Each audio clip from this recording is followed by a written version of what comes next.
Hi friends, welcome to NS agriculture laws. అందరూ బాగుండాలి, అందులో మేము ఉండాలి.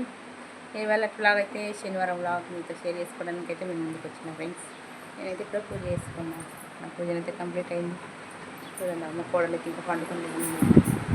పిల్లలు అంతే కదా, వేస్తారా లేదా? చూడండి, మా పూజ అయితే కంప్లీట్ అయింది. ఆహా, ఇంత ప్రశాంతంగా ఉంటుంది నిజంగా శనివారం వస్తే. ఇంట్లో దీపం ముట్టించిన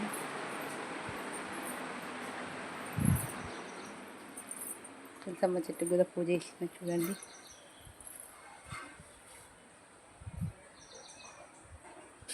ఇంట్లో ఉంటుంది శనివారం వస్తే. ఎందుకంటే పూజ ఇంకా బ్లాగ్ తీయరాదు కదా, ఫ్రెండ్స్ సైలెంట్గా ఉండాలి అందుకని చెప్పేసి శనివారం వస్తే ఇంకా మాకు పండగ. చూడండి, ఇల్లంతా మొత్తం పొగతో కమ్మేసింది. ఇవ్వండి మాకున్న దేవుని దేవమ్మ నరసింహస్వామి బాగా మాకు ఇంట్లో అయితే బాలవిగ్రహ నరసింహస్వామి. ఇక్కడ బాలవిగ్రహ నరసింహస్వామి అంటే మేము అప్పుడు మా పాపకు మాటలు వస్తాయని చెప్పేసి అక్కడికి వెళ్ళినాం, తీసుకొచ్చినాం. ఫోటోనైతే అది నాంపల్లి నరసింహస్వామి, మాకున్నది నాంపల్లి నరసింహస్వామి. అక్కడ పీరాదే మొత్తం పూజలు అయితే మొత్తం కంప్లీట్ అయింది. ఇంకా వంట చేయాలి, వంట కాడికి అయితే వెళ్ళాలి ఫ్రెండ్స్. శనివారం వస్తే ఒక పండుగలా అనిపిస్తుంది. ఈ వ్లాగులను అయితే మీతో షేర్ చేసుకోవడానికి ముందుకు వచ్చిన. కాకపోతే మీకు షార్ట్లు అప్లోడ్ చేస్తా. నేను పూజ చేసుకున్నది. ఎప్పుడు ప్రతి శనివారం పండగ అని చెప్పి అంటారు. ఏంటబ్బా ఒక్కరోజన్నా దేవుళ్ళని అలంకరించి పెట్టడానికి కూడా కొంచెం ఎక్కడ ఉంటుంది కదా, అందుకని చెప్పేసి వ్లాగులో షేర్ చేసుకుంటున్నాం మీతోనైతే. అట్లనే షార్ట్లో కూడా దేవుళ్ళ పూజ చేసి మాత్రం ఒకటైతే అప్లోడ్ చేస్తాను. చూడండి ఫ్రెండ్స్, ఓకేనా? గోడెల్లమ్మ అందరూ తెలుసు ఆల్మోస్ట్.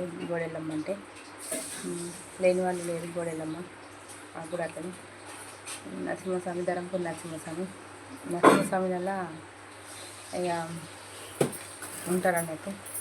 వీరవరం నరసింహస్వామి, ధరంపూర్ నరసింహస్వామి, పెళ్లి నరసింహస్వామి, ఇట్లా ఎల్లమ్మ కూడా బీజవాడ ఎల్లమ్మ, రేకులకుంట ఎల్లమ్మ, గోడెల్లమ్మ అంటే దేవుడు ఒక్కడే, కాకపోతే 4 పేర్లు ఉంటాయి అన్నట్టు. అట్లా అన్ని దేవుళ్ళు అయితే నేనైతే ఈ దేవుడు లేదనుకుంటాను. అయితే అన్ని దేవుళ్ళ ఫోటోలు అయితే ఇవన్నీ నా పెళ్ళైనప్పటి నుండి నేను తెచ్చుకున్న ఫోటోలే. అంతకుముందు ఇట్లా లేకుండా చిన్న అక్కడ లేదా అంతమంది చిన్న ఒక ఆల్బంలాగా ఉండే.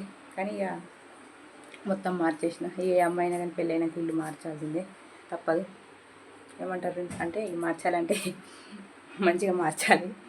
అది ఇక దేవుళ్ళు అనేవి అప్పుడు లేకున్నట్టు. పిల్లలు అప్పుడు చిన్నోళ్ళు ఉండి ఇక అన్ని దేవుళ్ళకు చేసుకోవాల్సి వచ్చింది.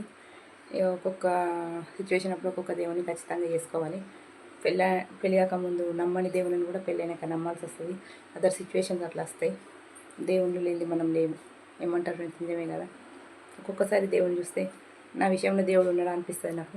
కాకపోతే ఉన్నాడు, ఏదో ఒక రోజు నన్ను ఆదుకుంటాడని చెప్పేసి అయితే నాకు నమ్మకం. ఇక్కడ ఆ నమ్మకంతో నేనైతే ప్రతి శనివారం దేవుని మర్చిపోను. ప్రతిసారి దేవుని అయితే ఇక్కడ ఉంటాడు. నాకైతే దేవుని ఎవరు తక్కువ చేసి మాట్లాడదు. ఒక్కొక్కసారి సిచ్యువేషన్ వస్తే నా విషయంలో దేవుడు ఉన్నాడా లేడా అనేది అట్లా అనిపిస్తుంది సిచ్యువేషన్. కాకపోతే ఉన్నాడబ్బా, ఉంటే పట్టుకొని నేను ఇక్కడ మీ ముందట ఉన్నా. అన్నీ షేర్ చేసుకోవాలంటే ప్రతి ఒక్కటి ముందు మీకు ఉంటుంది. నేను ఇప్పుడు మీ ముందున్న స్వప్న వేరు, మీ తర్వాత ఉన్న స్వప్న వేరు. అవన్నీ కూడా షేర్ చేసుకుంటా తర్వాత నెక్స్ట్ బ్లాగ్లో. నేనున్నా అంటే కారణం నేను నా తోడు ఉన్నాడు. ఇంకా నేను ఎక్కడున్నా నీకు నేనున్నా అనేది నమ్మకంతో అయితే దేవుడి మీద భారం వేసుకొని నేను బతుకుతున్నా. ఆ దేవుడే లేకపోతే నేను ఇక్కడ ముందు ఉండేదాన్ని కదా. నాకు నరసింహస్వామి అంటే చాలా ఇష్టం. అన్ని దేవుళ్ళ కంటే నాకు నరసింహస్వామి అంటే చాలా ఇష్టం. అన్ని దేవుళ్ళని పూజిస్తా, కాకపోతే అందులో స్పెషల్ నాకు నరసింహస్వామి చాలా ఇష్టం. ఎందుకు అంటే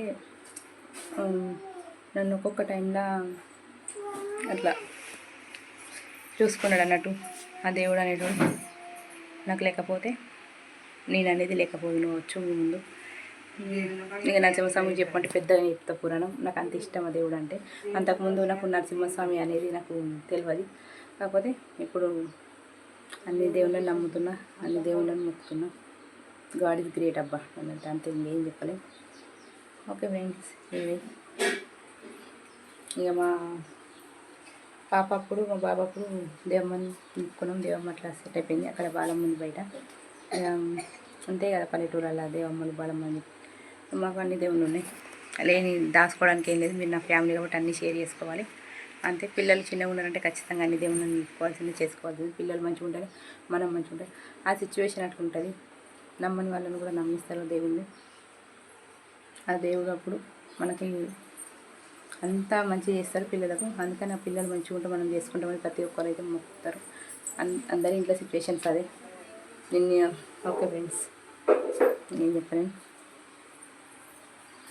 ఇక కంప్లీట్ అయిన వీడియోని అయితే ఇంకా ఇంతవరకే మాట్లాడతాను అనుకుంటున్నా ఈ వీడియోలో. ఎందుకంటే నేను ఇక్కడ వీడియో స్టార్ట్ చేస్తూ ఉంటే అక్కడ పైన అగ్రిమెంట్స్ వస్తూనే ఉన్నాయి. ఎందుకంటే మీరు నా ఫ్యామిలీ కాబట్టి ప్రతి ఒక్కటి మీతో షేర్ చేసుకోవాలి. ఎవరో ఏమో అన్నారని నేను ఆగిపోను. కాకపోతే ఇంట్లో నా ఫ్యామిలీ నాకు సపోర్ట్ లేదు, అందుకని చెప్పేసి దయచేసి కొంచెం అర్థం చేసుకోండి. నేను ఎన్నో షేర్ చేసుకుంటాను, మీతో ముందుకు వస్తాను. కాకపోతే ఇంట్లో ఫ్యామిలీ ఎంకరేజ్మెంట్ అనేది, సపోర్ట్ అనేది లేదు. ఇక్కడ నేను చెప్తా ఉన్నా నా విషయాలు. నాకు నమ్మకం అనిపించింది మీతో షేర్ చేసుకుంటే మీరు నా ఫ్యామిలీ అనుకోని. అక్కడ బయట నడుస్తుంది అట్లుంటుంది. ఈ చిన్న వ్లాగ్ అయితే ప్లీజ్ ఒక లైక్ వేసుకోండి. నా విషయంలో దేవుని కోసం నేనైతే మీతో షేర్ చేసుకుని అనుకుంటున్నా. ఇంకా షేర్ చేసుకునేది ఉండే వ్లాగ్లో, కాకపోతే ఆపేస్తుంది ఇప్పటితోటి. వీడియో నచ్చదబ్బా. ఏదన్నా వీడియో స్టార్ట్ చేస్తూ ఉంటే ఒక్కొక్కలా మాట్లాడుతూ ఉంటే మంచి అనిపించేది, చెవులకు వినబడేది. అందుకని చెప్పేసి కొన్నిసార్లు మనమే సైలెంట్ అయిపోవాలి. ప్రతి సమస్యకి నన్ను అడిగితే మౌనమే పరిష్కారం అండి. వాదించుకుంటూ పోతే వాదన పెద్దగానే అవుతుంది. అదే వాదించుకోకుండా మనం అనేది సైలెంట్గా ఉంటే అంతటితో ఫుల్ స్టాప్ అయిపోతుంది.